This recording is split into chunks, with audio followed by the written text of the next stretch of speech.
السلام علیکم ورحمۃ اللہ وبرکاتہ۔ کیسے ہو بچوں؟ امید ہے خیریت سے ہوں گے۔ آج میں آپ کے سامنے سبق نمبر 2 یورپی نو آبادیات کا دوسرا حصہ، دوسرا پارٹ لے کر حاضر ہوئی ہوں۔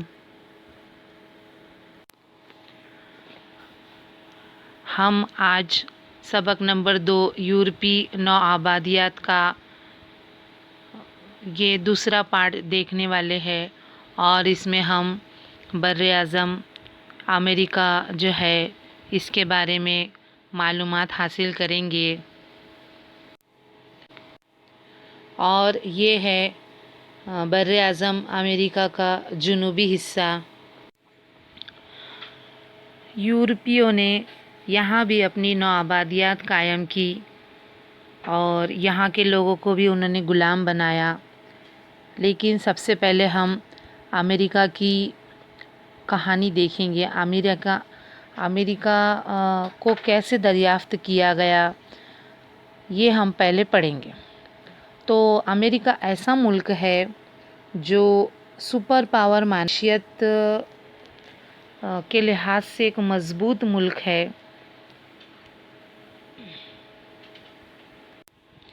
اور امریکہ کو یونائٹڈ اسٹیٹ کہا جاتا ہے۔ اب ہم اس کی تاریخ کیا ہے یہ دیکھیں گے۔ اس کی بہت ہی دلچسپ تاریخ ہے۔ سن 1453 میں استنبول جو ترکی کا کیپٹل تھا، وہاں کی اس کی راجدھانی تھی، تو اسے قسطنطنیہ بھی کہا جاتا تھا۔ اس پر رومیوں کی حکومت تھی، اس پر رومیوں کا قبضہ تھا۔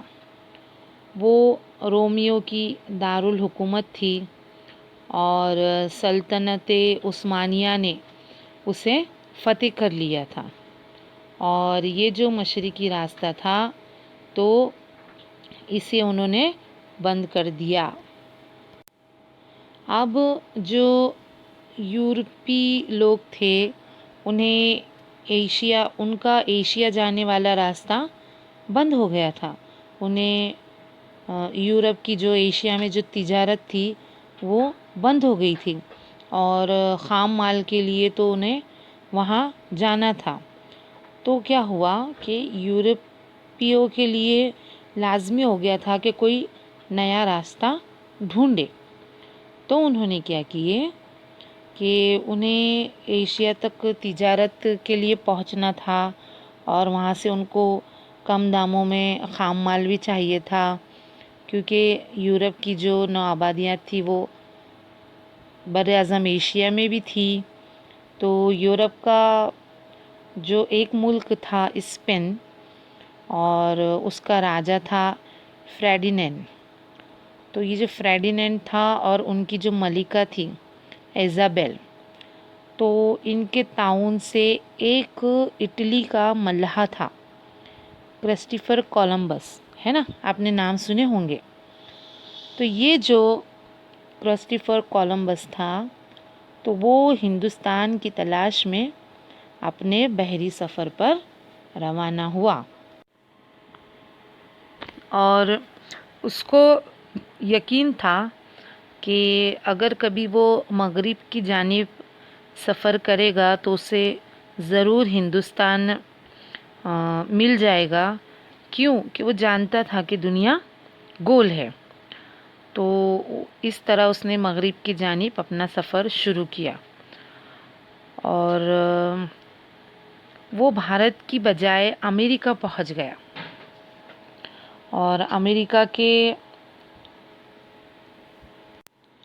اور جو بر اعظم امریکہ ہے تو وہاں وہ امریکہ کے ویسٹ انڈیز جسے کہا جاتا ہے وہ علاقے میں وہ پہنچ گیا۔ ویسٹ انڈیز، اس کی کرکٹ ٹیم بھی بہت مشہور ہے، بہت اچھا کھیلتی ہے نا۔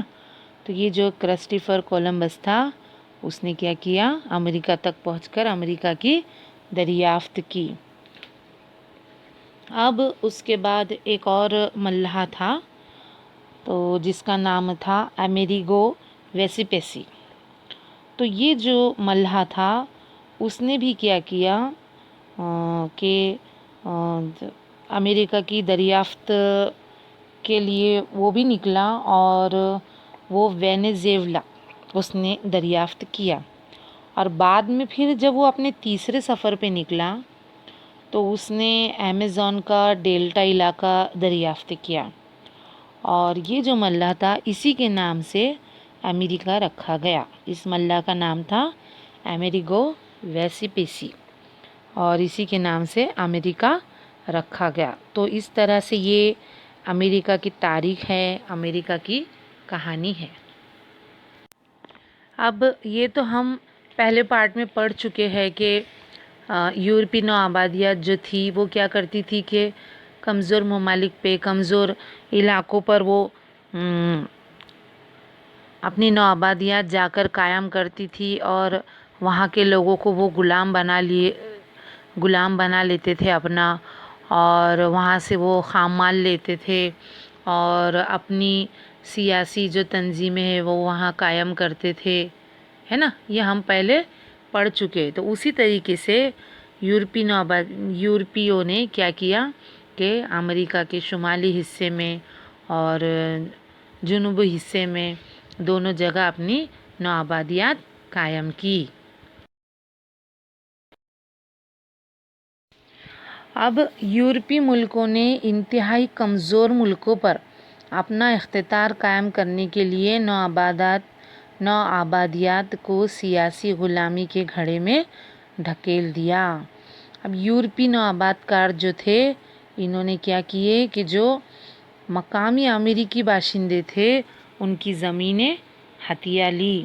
وقت آیا تو انہوں نے ان مقامی امریکی باشندوں کو قتل بھی کیا، اور میکسیکو اور پیرو جیسے ممالک کی مقامی حکومتیں ختم کر دی، اور ان کے گلے میں غلامی کا طوق ڈال دیا۔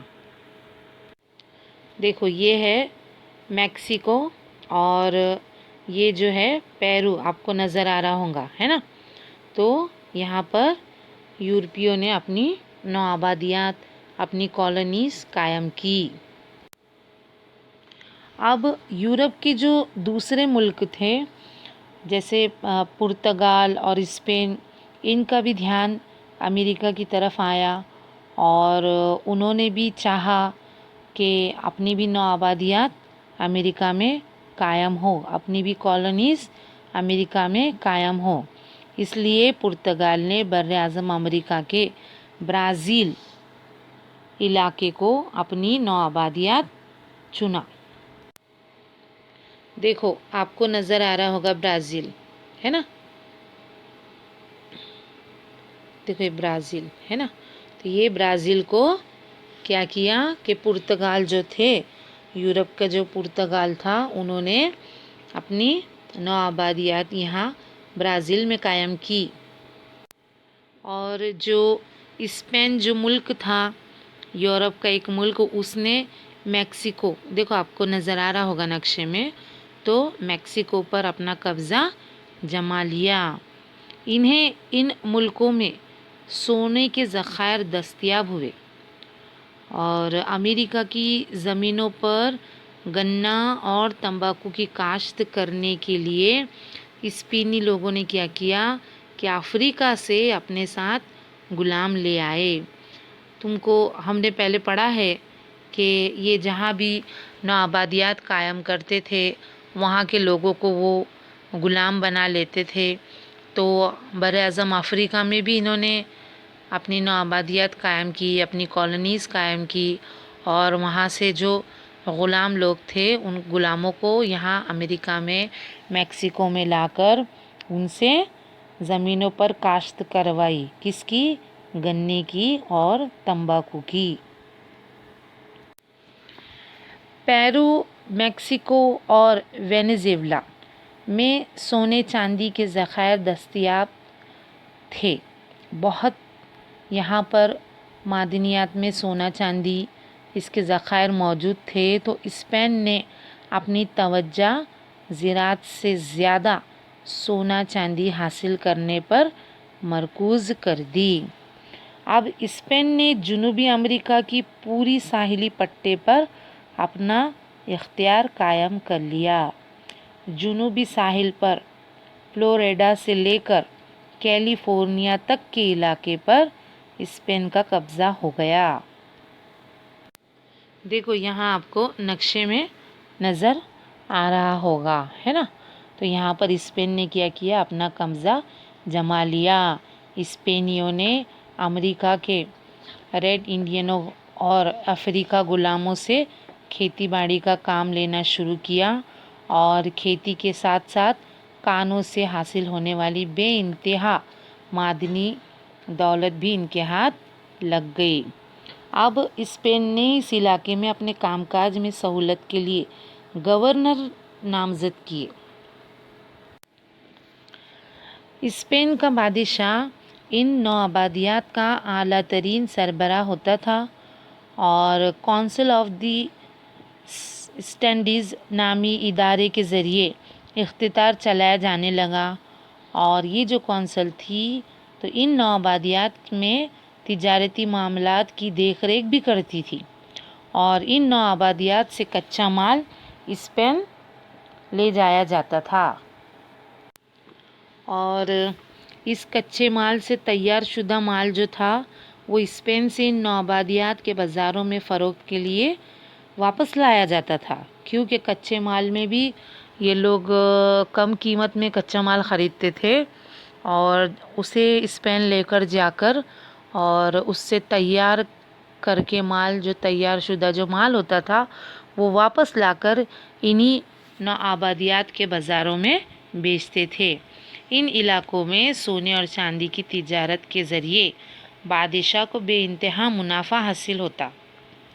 اسپین کی خوشحالی دیکھ کر، ہے نا، اسپین اتنا خوشحال ملک بن گیا کہ اس کی خوشحالی دیکھ کر یورپ کے جو دوسرے ممالک تھے، انگلینڈ، ہالینڈ اور فرانس، انہوں نے بھی بر اعظم امریکہ میں اپنی نوآبادیات قائم کرنی شروع کر دی۔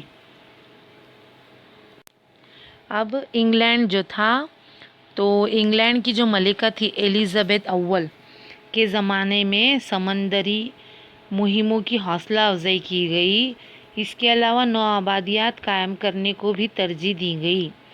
ملکہ ایلزابتھ کے زمانے میں ہی تجارتی منافع کے ساتھ ساتھ اپنے ملک کے مفادات کو بھی نوآبادیات قائم کرنے کے مقاصد میں جوڑ لیا گیا۔ اب کیا ہوا، سن 1996 میں انگلینڈ نے جان کیبٹ کو امریکہ کی سرزمین پر نوآبادی قائم کرنے کی اجازت دی۔ اس نے شمالی امریکہ میں انگلینڈ کے لیے راہ ہموار کی۔ دیکھو یہ سر جان کیبٹ کی تصویر نظر آ رہی ہے آپ کو اسکرین پر۔ تو انہوں نے کیا کیے کہ سن 1496 میں انہوں نے انگلینڈ میں امریکہ کی سرزمین پر نوآبادیات قائم کرنے کی ان کو اجازت دی گئی، اور اس نے شمالی امریکہ میں انگلینڈ کے لیے راہ ہموار کی۔ اور اس کے بعد سن 1607 میں جیمز ندی کے کنارے انگلینڈ نے جیمز ٹاؤن نامی نوآبادیاتی بستی بسائی، اور بعد میں یہ جو جیمز ٹاؤن نامی جو نوآبادیات بسی تھی، اس کا بعد میں نام تبدیل کر کے ورجینیا رکھا گیا۔ دیکھو آپ کو ورجینیا نظر آ رہا ہوگا، اور آگے چل کر شمالی امریکہ کے مشرقی ساحلی علاقے نیو انگلینڈ سے لے کر کیلیفورنیا تک انگریزوں کی نوآبادیات قائم ہو گئی۔ اب انگلینڈ نے کیا کیا کہ انگلینڈ نے اپنی نوآبادیات میں شدید ناکہ بندی کی پالیسی اختیار کی۔ انہوں نے ناکہ بندی لگا دی، اور اس ناکہ بندی کے نتیجے میں سمندری نقل و حمل جو چلتا تھا اس سے متعلق قانون بنائے گئے۔ اس قانون کے مطابق مال کی نقل و حمل کے تمام تر اختیارات انگلینڈ کی کمپنیوں کو حاصل ہو گئے۔ سن 1765 کے قانون کے مطابق انگلینڈ نے